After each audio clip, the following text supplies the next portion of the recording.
Good morning, everybody. Welcome to today's session. I hope you can all hear me. If it's your first time, just to introduce myself, I'm Caroline. I'm one of the Sangha Live team, and we are back all week again with Kyra Jewel, who's continuing to sit in for Martin Elwood this week.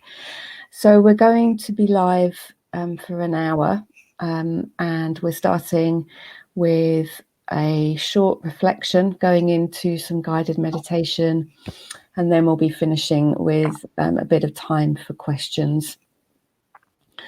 So yeah, that's going to be the structure today. If you'd like to ask a question, there are two ways you can do that. Just pop your question in the ask a question box if you prefer to put it in writing, so right under the video screen. Just click on ask a question, a little box will come up and you can put your question in there and Kyra Jewel will see it. Alternatively, there is always the option to come on screen and ask a question that way, which you're very welcome to do.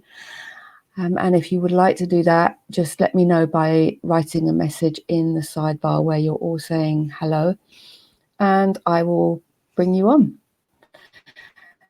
So that's the questions. The other thing to mention, as ever, is Dana. We are glad to offer these sessions every day during lockdown and to support you through this difficult period. And we freely offer them, but we do have many ongoing costs that we need to meet in order to continue being able to do this. We have to pay for the platform. We have to pay for various bits of software that we use, various other things, and the costs are many and ongoing. And the only money we get to meet these costs is from your generosity. So if you're able to donate anything, we'd be really, really appreciative. It's really easy to donate. Just click on the green Dana button underneath the video screen. A few options will come up and you can donate that way.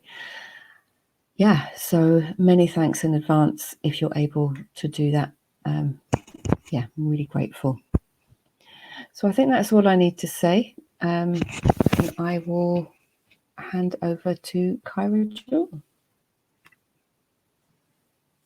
Thank you, Caroline. And welcome to everyone. It is good to be with you as always.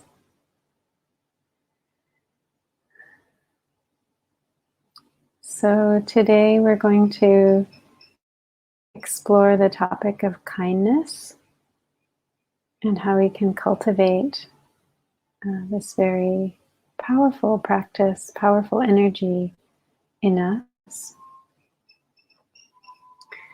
So when I moved to Colombo, Sri Lanka, this was over a year and a half ago, during the first few weeks, maybe 6 weeks that I was here, I had culture shock, as you can imagine, adjusting to a different lifestyle than where I was living in Washington, D.C. And one of the things that was hardest for me was that people would stare at me because I am obviously not Sri Lankan looking. I obviously look like a foreigner. And where I live in Colombo, there are not many foreigners. It's more of a suburb area. So I found this quite hard to get used to. It made me uncomfortable, and I felt a little threatened by it. Because I was used to moving around very anonymously and blending in as a local in DC.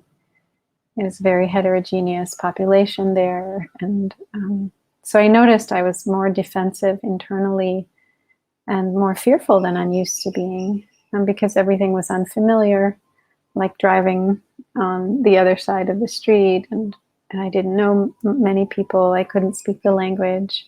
So I didn't want to get taken advantage of. I was learning the currency, and I didn't know what the normal price was supposed to be for things. There'd also been political unrest just before I moved, so that made me even more kind of on the alert. So a few weeks after I arrived, I took a tuk-tuk. This is a three-wheeler or trishaw. It's how many people get around in Colombo, also on buses. But I was going to meet a friend at a hotel, and it cost about 500 rupees. So that's about $3, just under $3. And it wasn't a small amount in Sri Lanka, where the average income is about 1,100 rupees per day. So it's about a third, a half of an average daily income. So when we got to the hotel, it was 500 rupees, and I didn't have change, so I wanted to give him 1,000 rupees, but he didn't have change. And so he just wanted me to keep the money. And he said I could pay him later. And I was like, no, let me go into the hotel and try to get change. And he said, no, don't worry, just find me and pay me later. And so I'd never met him before, and I, was, but he was totally okay with me just walking away with this, significant sum for him. So I was really moved by that. I was surprised because I realized my mind had narrowed a bit in my first few weeks in the country, and I was on the lookout for people who might try to overcharge the clueless foreigner. And his gesture was just totally unexpected. And his generosity, his relaxed open-heartedness just really opened my heart. It really moved me. And so I made sure to get his name, which was told him my name, and I explained where I lived, which was close to where he picked me up, so that he could come find me, so I could give him the money. But he never came looking for me. And I looked for him for several weeks, asking other trishaw drivers, do you know Kasun? Where is he? And I was delighted when I finally ran into him a few weeks later, and quite relieved. And I was so touched by his generosity that I just wanted to give him the 1,000 rupees. Because I was grateful for his trust in me and his openness. His being kind to me pulled me out of this space of defensiveness and fear, and just showed me the goodness in the people all around me, and helped me trust more in the world around me. So it's just an observation that kindness is contagious. Many things are contagious, we know, in this time of pandemic. But kindness is also one of the things that's contagious, because Kasun's,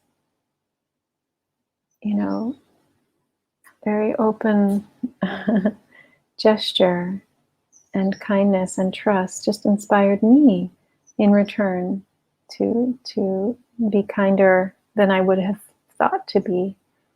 So also, when my partner at the time was with me when I gave Kasun the 1,000 rupees, he was also very touched. So this is from the website Random Acts of Kindness, from a professor at Stanford, who says, the positive effects of kindness are experienced in the brain of everyone who witnesses the act, improving their mood and making them significantly more likely to pay it forward, meaning to do an act of kindness for someone else. This means one good deed in a crowded area can create a domino effect and improve the day of dozens of people. So, acts of kindness also make us stronger, healthier, and happier. People who are consistently kind age more slowly. Energy, well-being, and self-esteem, or feeling happy with themselves. There are many more scientifically proven benefits of kindness, and I'll put a link in the chat. It's the website is randomactsofkindness.org, and then there's a page called The Science of Kindness. But I'm putting it in the chat too. So kindness is an intelligent response to the fact that we are interconnected. What you are experiencing affects me. What I'm experiencing affects you. Now that's even more clear to all of us in this time of pandemic. But basically, being kind to others is being kind to ourselves. That's the equation. And being unkind to others is also an unkindness to ourselves. Just as kindness creates all these health benefits and mental well-being, psychological well-being, when we're unkind, that also has effects on our body and our mind that are destructive. So what about when people are rude or insensitive or disrespect our boundaries? It can be hard to include people we dislike or fear or have been hurt by in our practice of kindness. When I was a nun living in Plum Village, I remember there was Sister Yu Nim. She was the abbess when I was a nun in Lower Hamlet, and she would say, "Everyone is always doing their best." And I remember that as a kind of mantra. Everyone is always doing their best. So even though it might not seem like it, and even when people around us are acting unskillfully and causing harm, likely they're doing the best they can. So they have encountered suffering and hardships, and unwholesome, unskillful qualities have been nourished in them. And so they spread their suffering around. That statement that hurt people, healed people, heal people, right? So when we remember this, that they are kind of imprisoned by their suffering, by their ignorance, it can help us to see them more clearly and with eyes of compassion. And we can just reflect, if they could do better, they would. So we're going to do a practice that helps to get in touch with kindness in ourselves, reflecting on the kindness of others, to help open parts of our heart that may be constricted, just like Kasun's generosity opened my heart.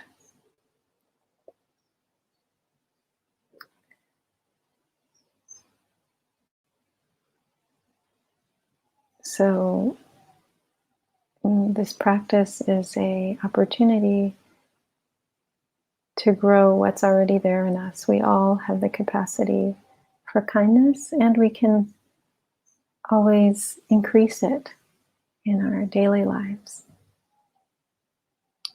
And this practice that we'll do will help us nurture greater kindness by reflecting on how we've been impacted by kindness. And the first 5 reflections come from a Dharma teacher who's of Sri Lankan origin but lives in the US, Anushka Fernandopoul. This is from her kindness meditation on 10% Happier, the app. And then I've combined with my reflections the second part of the meditation, other ways we've been kind or that we might want to practice kindness. So I invite you to find a comfortable position where you are supported and where you can be engaged, present, and relaxed.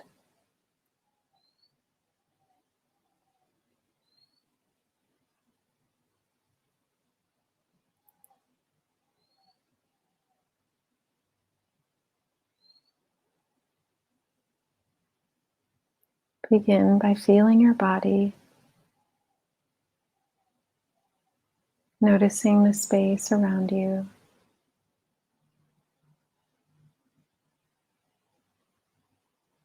Allowing yourself to settle.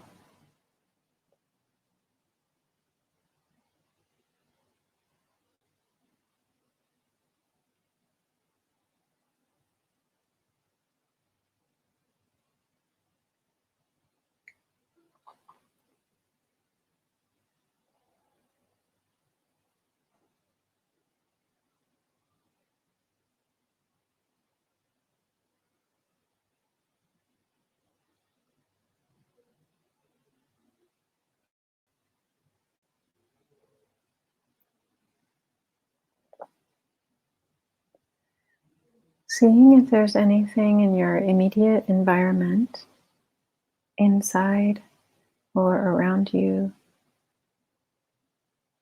that is enjoyable or nurturing in some way.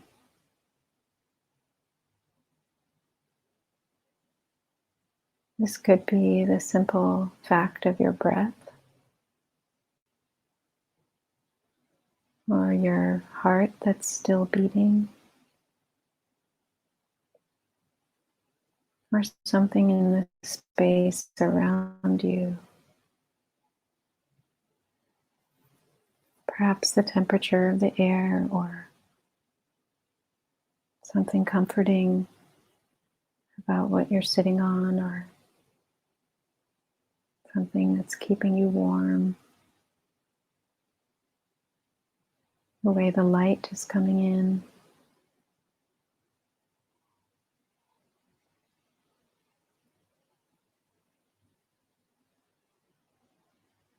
The fact that there's air to breathe.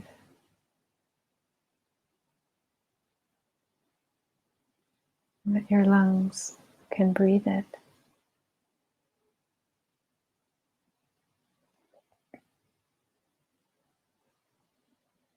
That you can hear this meditation. Your eardrums are functioning.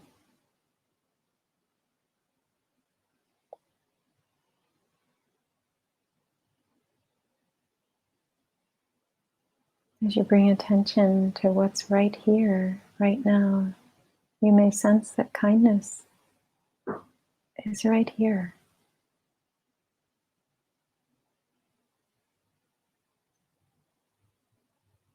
Life is.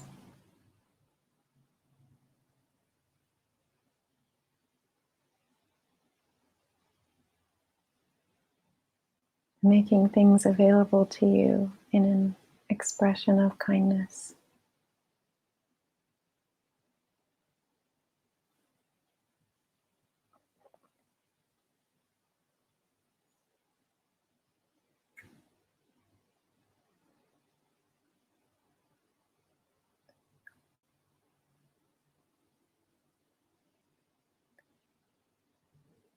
So one way to cultivate kindness is to reflect on moments when others have been kind to us, and to remember how this felt in our bodies and minds.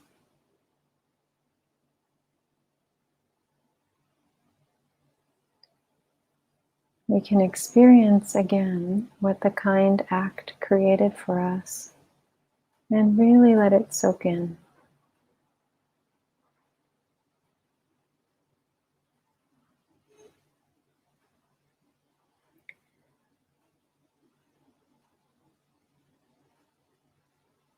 So first, bring to mind an act of kindness from someone in the recent past.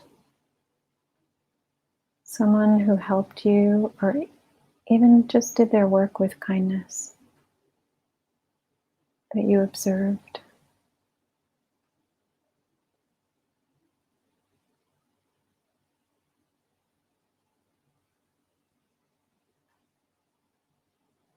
let this recent act come.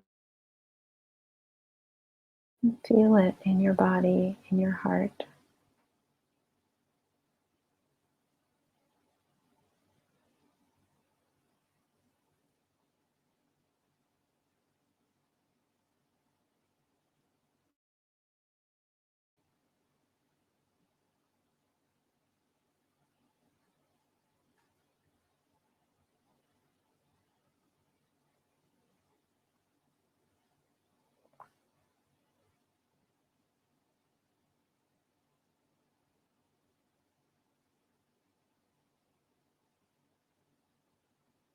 Remember it in as much detail as you can, and let it be alive in you now.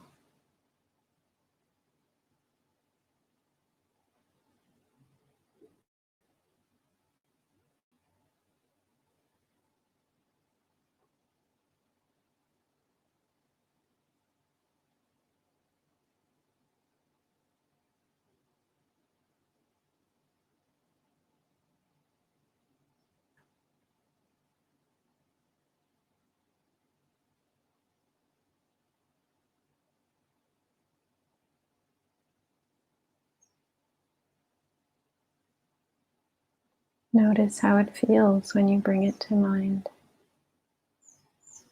What's here in your body, in your mind.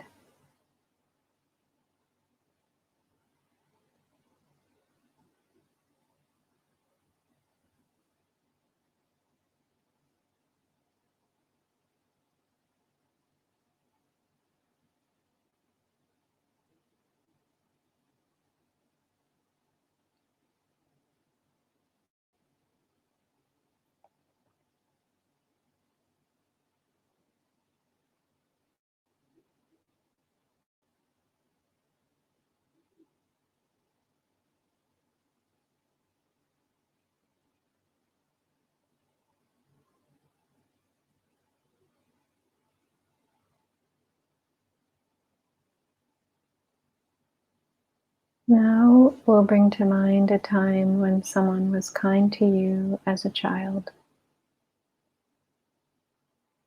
Thinking back when you were younger, someone who expressed care or support, or cheered you up, or offered friendship, companionship.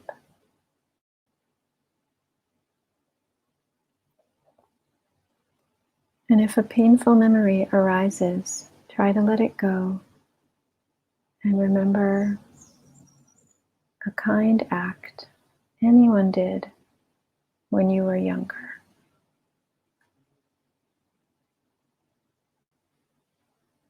You could go to a different age than a child if that's better, like a teenager or a young adult.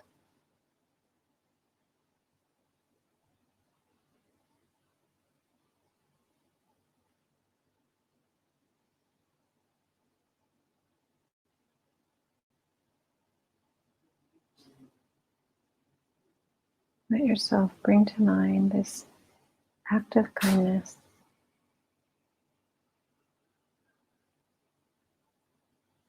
And really feel it. Present now. Receiving this kindness from when you were younger.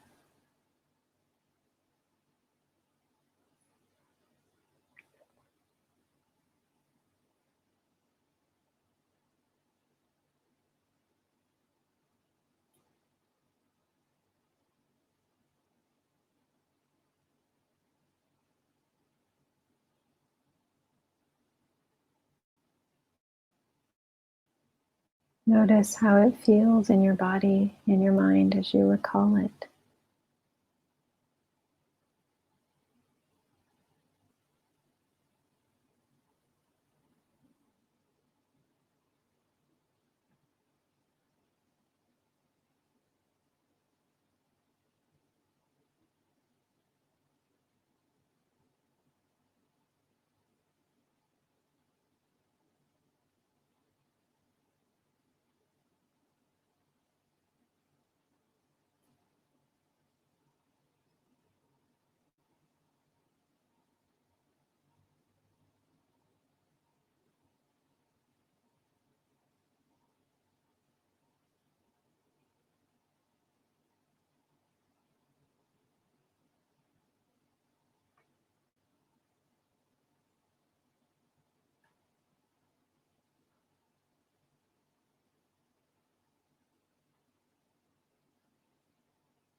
And now we'll bring to mind a kind act from your past that you may have forgotten about.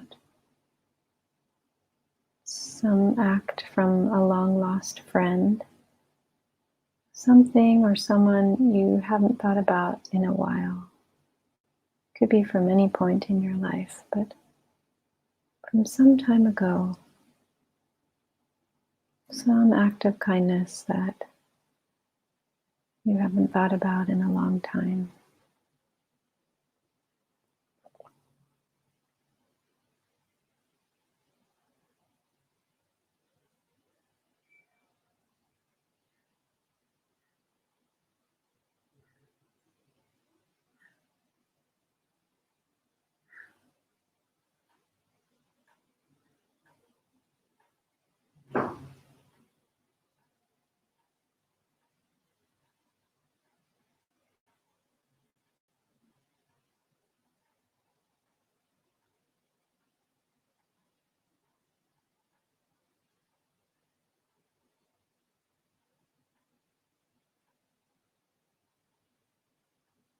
Notice how it feels as you bring it to mind now.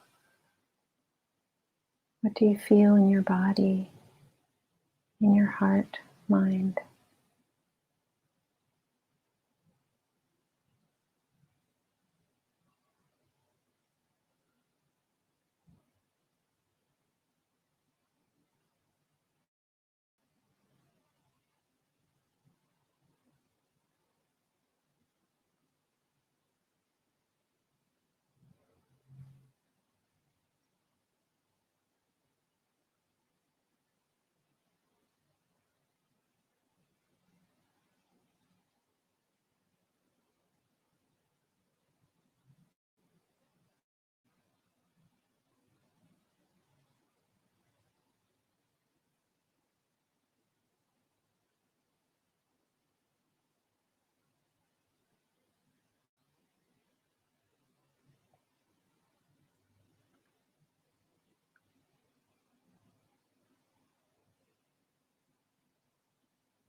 Let yourself open to receive this moment as fully as you can.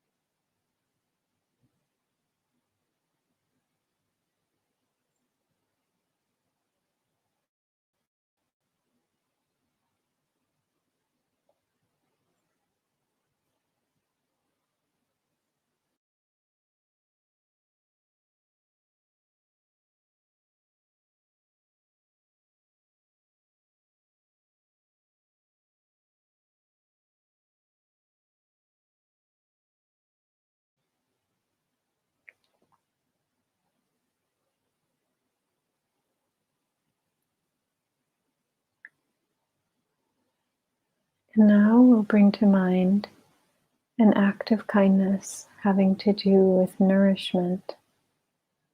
Someone who served you food, treated you to a meal, or contributed to your nourishment in some way.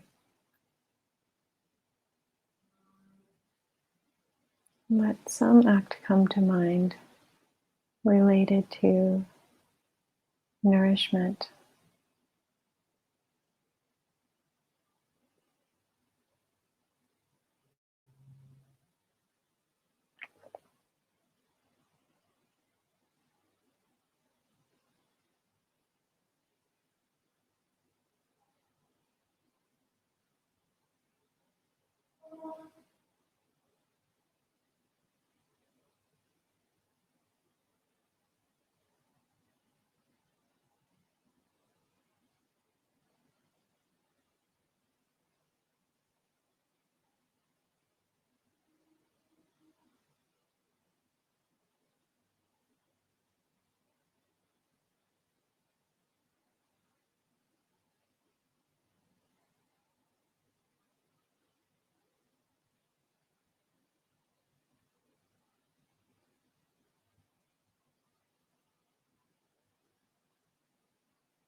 Feel yourself in this situation now, receiving this act of kind generosity in the form of nourishment. How does it feel as you relive this moment now?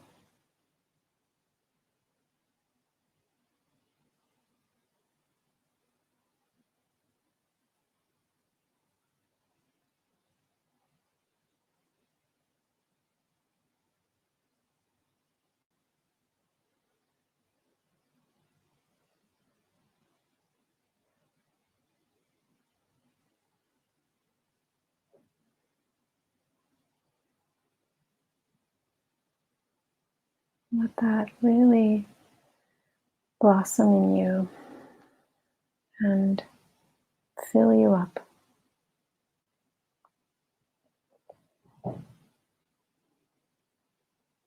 Don't minimize it, no matter how small of an act it was.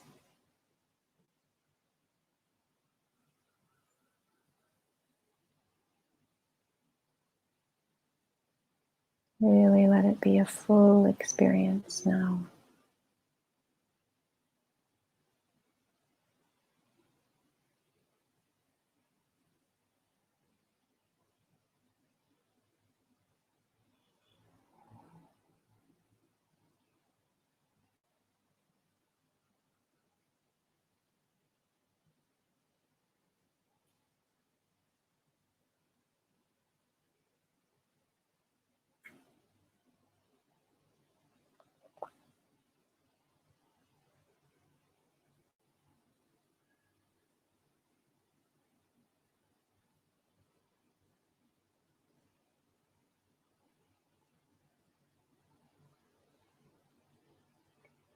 Now bring to mind an act of kindness having to do with your health.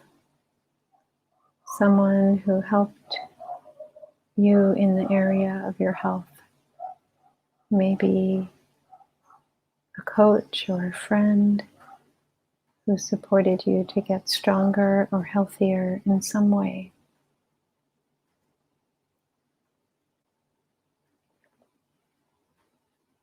Or someone in the medical or healing profession.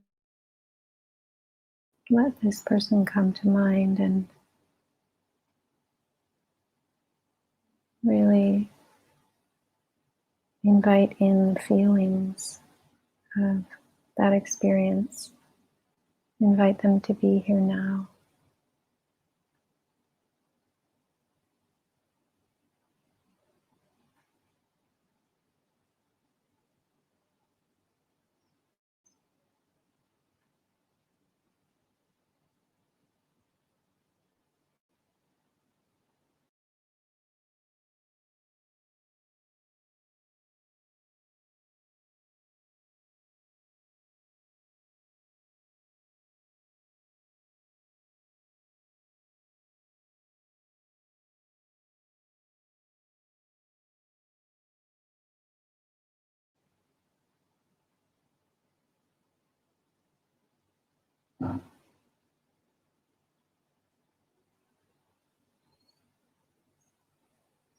Reliving this person's kindness, support, friendliness,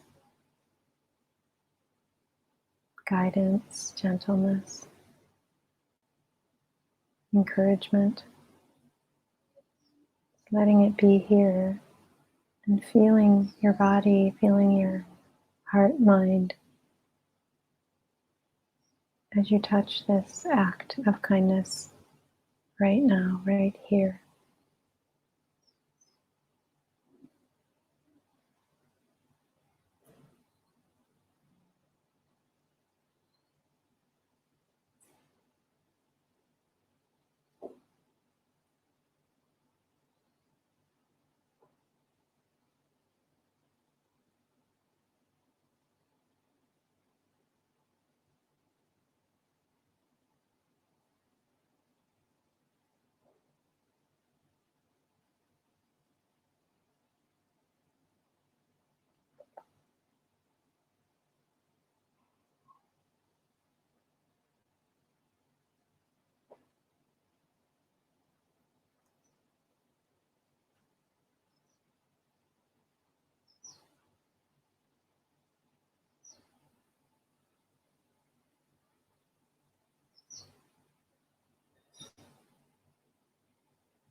allowing these situations to come to rest now, and we'll move into another way to cultivate kindness, which is to reflect on moments when we've been kind to others, and to really get in touch with what that felt like physically and emotionally. So now bringing to mind something you did recently or some time ago that expressed kindness to another, that was helpful to them. Something as small as smiling to someone else on public transport or on the street, or holding the door for someone.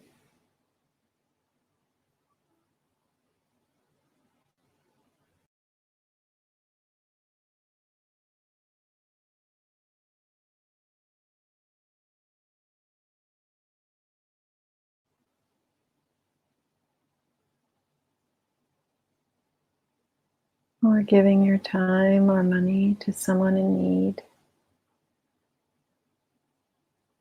Offering a listening presence or supportive words, some kind of encouragement.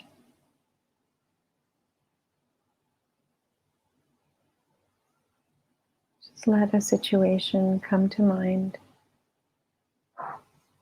in which you offered kindness to another. And feel into that now. Let it be alive and embodied here and now.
And now you can let that memory release, that experience,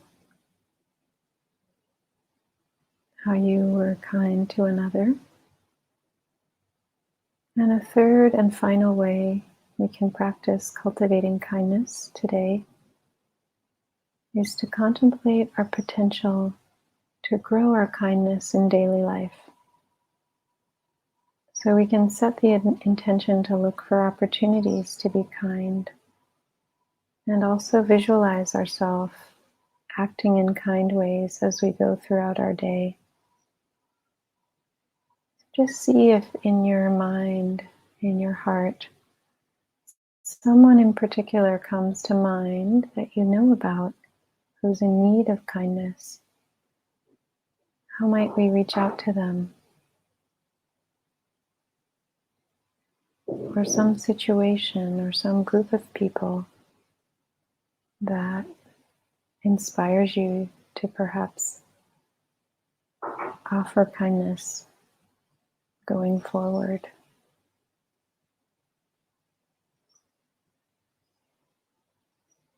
Seeing if there's some interest or wish to engage in kindness towards someone in the near future.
So to close our practice, let these reflections on kindness from others to you, from you to others, open you to receive more kindness and also to give kindness.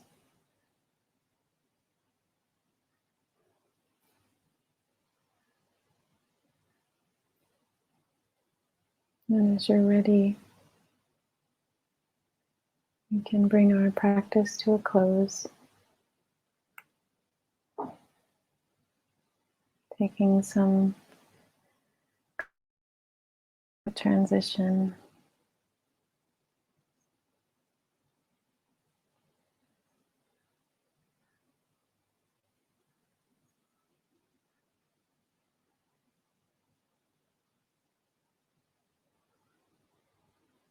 Gently opening the eyes if they were closed. Stretching if that feels good. And bringing awareness back to our space together.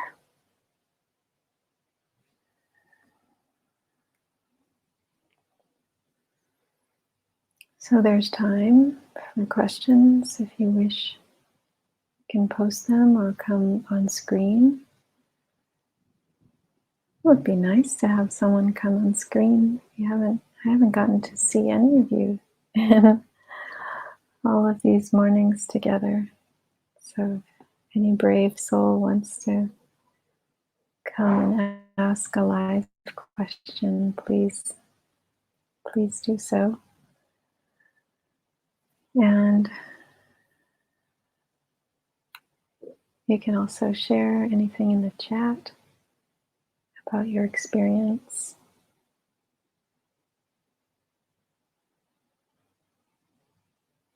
And you can write a question.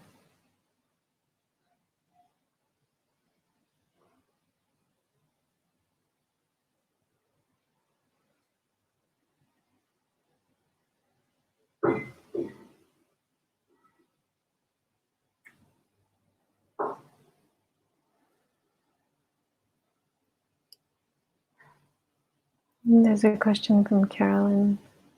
How would you say kindness relates to compassion?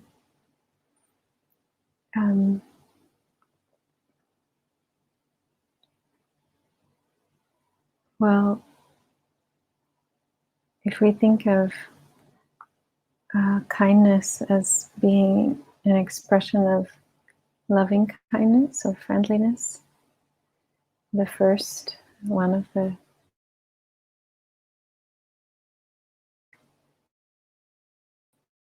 infinite minds of love. Kindness and compassion are both different faces of love. Kindness, loving kindness, friendliness, Maitri, Metta. Maitri is Sanskrit, Metta is Pali.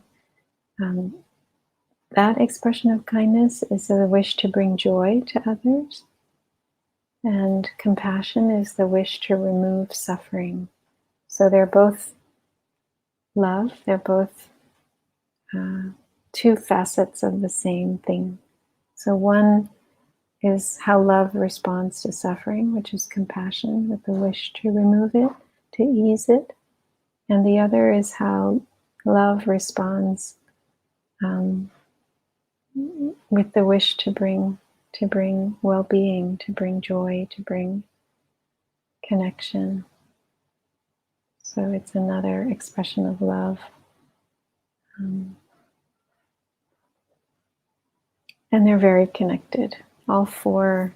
So there's loving kindness or friendliness, compassion, joy, equanimity, or inclusiveness.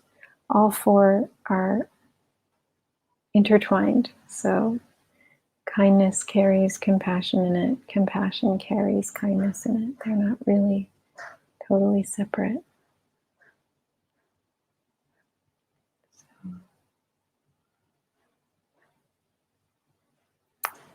Thanks for that question.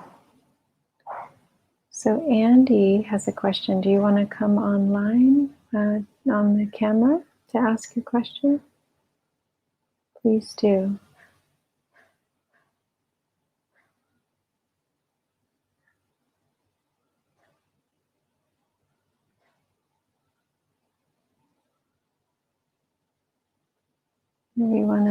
Is Andy able to come on?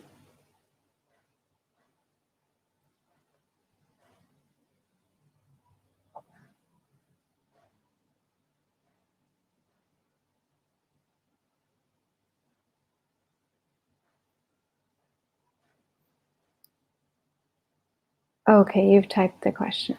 All right. So I have a question. My housemate took an overdose this morning. She is in hospital now.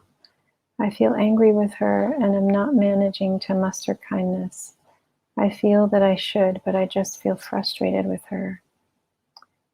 Oh, I'm holding my heart as I read this because that's a lot to go through, Andy, and I'm sorry that happened to her and to all of you, to all that are caring for her right now.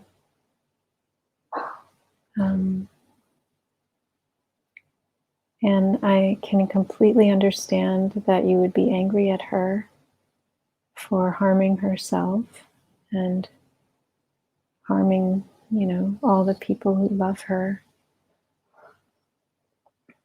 And it's a tall order to muster kindness in such a dire situation where there's so many strong emotions, I'm sure. And the feelings of frustration are very normal. Probably there's a lot of feelings. There's like a storm of feelings of grief, of anger, of frustration, of judgment, of fear. For one, I really hope that she's okay, that she will be okay.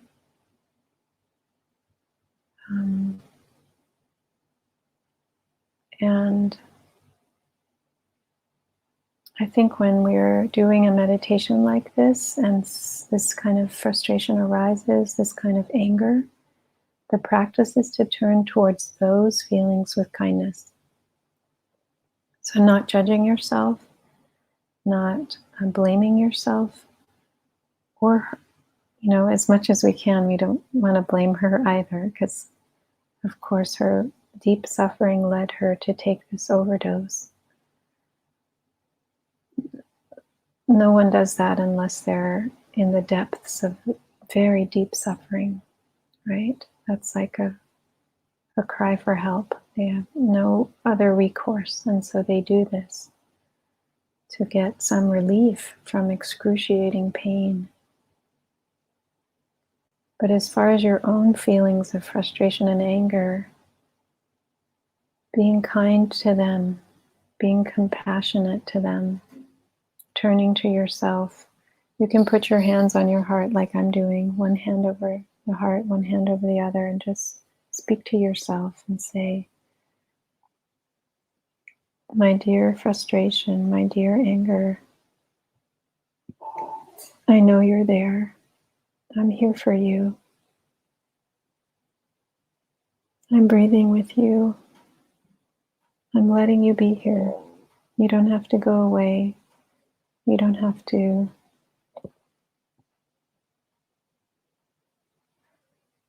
change. I'll just hold you. I'll just take care of you.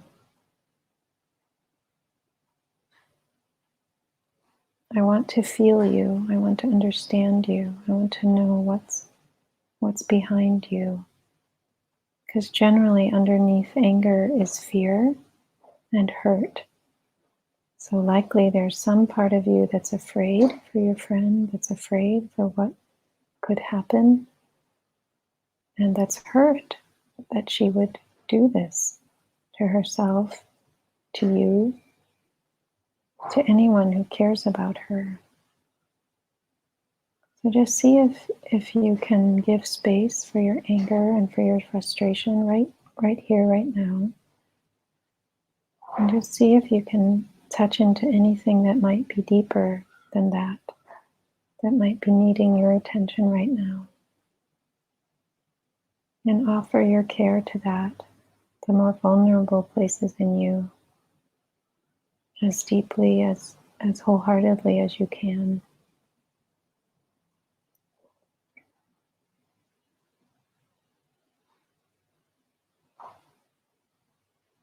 And slowly, with care, as you offer kindness to yourself, maybe you will feel some compassion arising for her.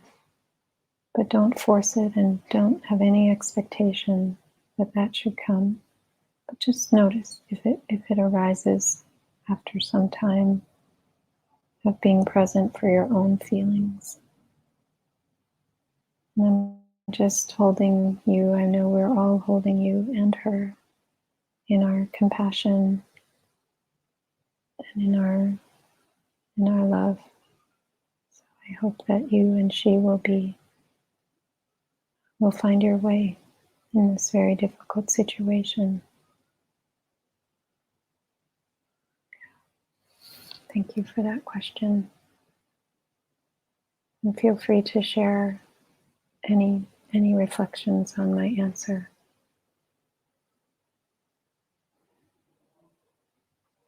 This is from Allison. I seem to reach a new level of understanding about how difficult I find to let in kindness offered to me. Many tears flowing whenever I contemplate receiving kindness. Can you say something about this, please, and how to work with this? Sure. So, I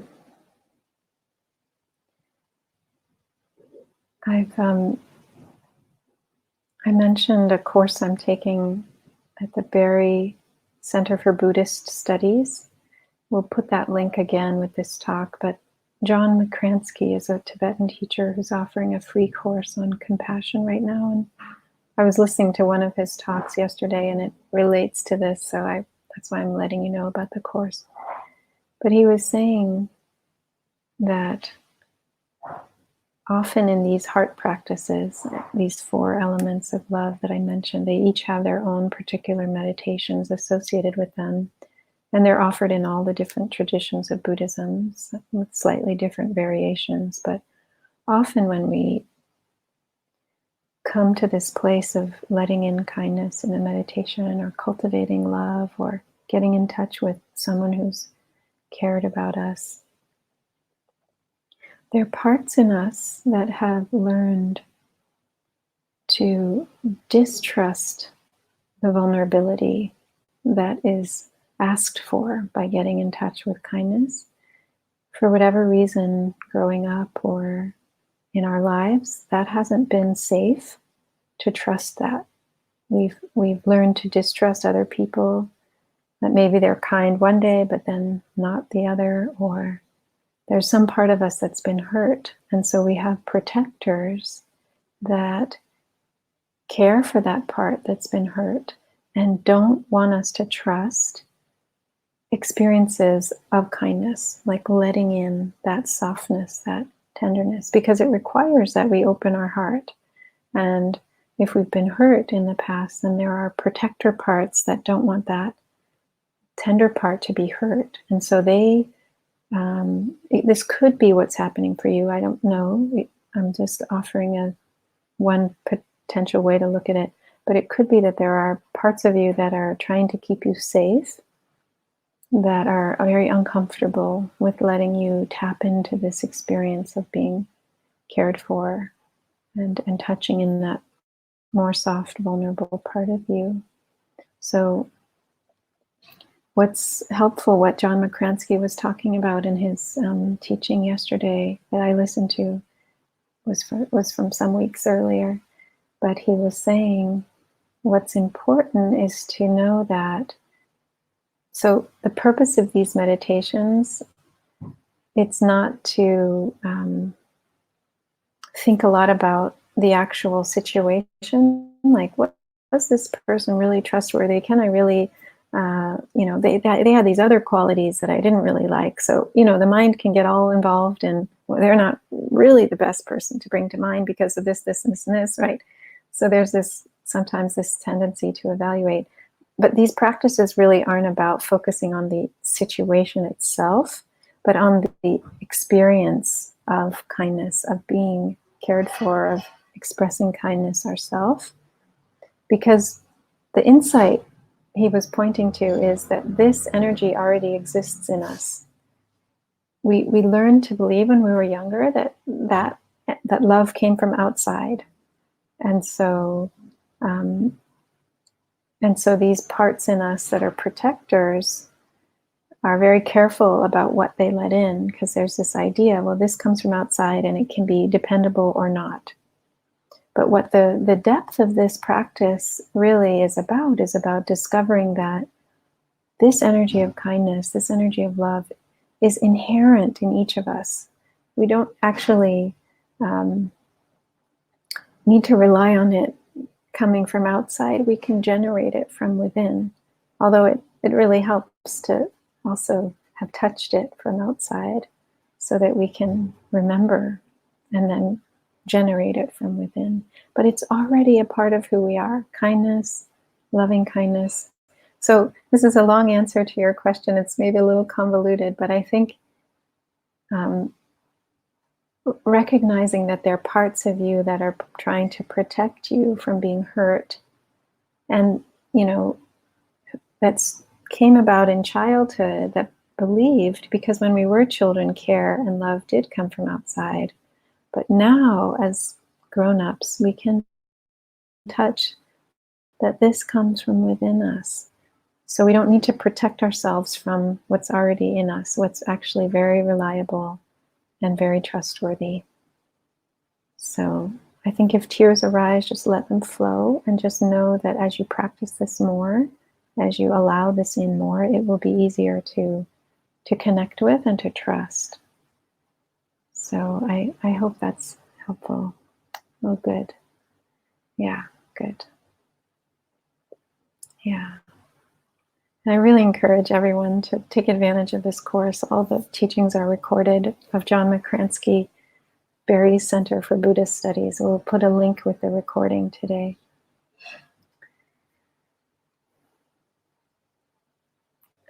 Lizzie asks, I found myself flitting between generosity and kindness. Can you say something about them, please? I think they're very related, and generosity is an act of kindness. And wanting to be generous is the wish to be kind. So I think they're very similar and connected. So it's a wonderful thing to let them both in. Wholesome mind states tend to bring up other wholesome mind states. So it's good to recognize, oh, generosity is here. Great. So then let yourself be nourished by that. And I wouldn't worry too much about the distinction between them, or wondering, am I doing it right? Or is this what I should be feeling? If it's bringing along another good friend, let it come. So, thank you, Caroline. There's a popular question from Dana at the top, many votes. I had difficulty in remembering any acts of kindness, either to me or from me. I was able to generalize, but not contemplate anything in particular, and this disturbed me and made me feel ungrateful. I was able to recall and raise feelings of gratitude in general to certain lovely people, but I'm a little disturbed that with all the kindness I have received in my life, I could not properly recall any, easily with acts of unkindness. I feel ashamed. Thank you, Dana, for offering such a honest and vulnerable report on your experience. And I really just want to hold you in that feeling of being ashamed, and invite you to hold that feeling of shame with a lot of tenderness. It's very normal. It's very natural that it would arise as you encounter this meditation, this sense of, why can't I bring up a specific time? What's wrong with me? Why am I ungrateful? All of that is a very natural response. And I invite you to be very kind and tender to that feeling of shame, to that feeling of, something's wrong with me, I'm not good enough here. So, whatever you're experiencing right now, it's perfectly okay. There's nothing wrong with this experience you had in the meditation. It's okay that you were disturbed by the fact that you couldn't bring these situations to mind. And it's very normal that you would find it much easier to bring the unkindness to mind. This is a manifestation of our negativity bias, which is just the way our brains work. Negative things install in our long-term memory immediately, but positive things take 20 seconds to install in our long-term memory. So that's a ratio of 20-1. So you're among all of your fellows here who find it much more easy to focus on negative happenings, events, than positive ones. So just, you could take yourself off the hook here of expecting yourself to do better, and just notice this is the negativity bias in operation that all humans have evolved to have. And there's nothing wrong with that. It just needs to be understood, and it can be shifted slowly with time. So probably, I would imagine, some of what made it hard to bring these situations to mind was your own judgment of yourself that you couldn't. So that blocked you even more. in the meditation. That's a guess of mine. I don't know for sure. So I think the biggest thing here is to not, to open to the judgment that's here in you, to let it be there, to bring kindness to that. Just as I answered Andy's question, whatever's arising, that's what we bring kindness to. If it's boredom, like, I don't get this meditation, this is so boring, can I be kind to that? If it's judging myself because I can't think of a kind moment, can I bring kindness to that? Self-judgment, to that feeling disturbed. What's wrong with me? Can I hold that with kindness? Not ask that to go away, not ask that to change. Just be here with it. Okay, here you are. This part of me that feels, wow, I just can't get in touch with this. That's okay. Can I let that be here? Can I be a friend to that part of me that's really struggling with this? Not analyzing myself. What's wrong with me? Why is this the case? No, just, okay, that's what's here. That's okay. I let it be here. I will understand it by and by. I don't have to push it away. So I think some of what I answered in the other question about the lack of trust of this experience of kindness, it could be, you might investigate that and just see if there's a part of you that is protecting yourself from experiencing kindness because it doesn't feel safe. And there's nothing wrong with that part of you that doesn't feel safe with kindness. So it's an exploration, it's something to be curious about, to be tender with.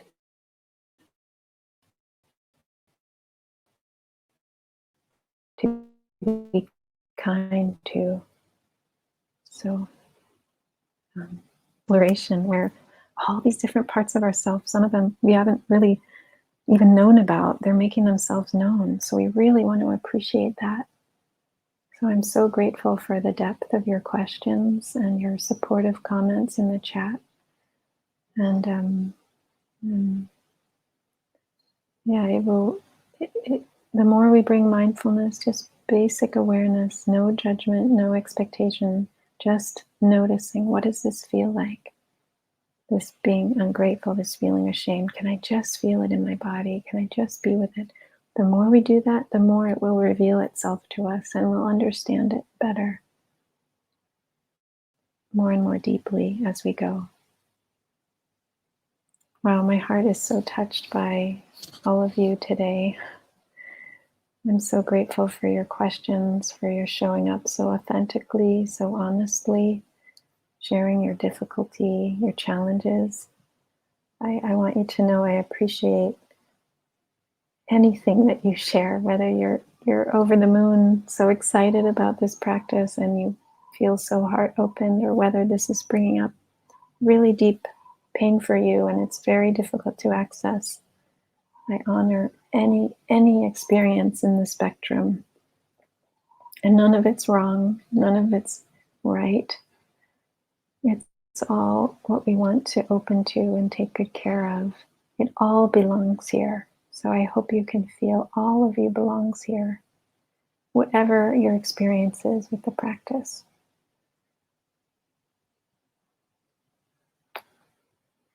I'm sending a big hug to you all. Feel yourself hugged and cared for. Please, you can hug yourself if that doesn't feel too corny to you. Take good care, everyone, and we'll see you again tomorrow, hopefully. Many blessings.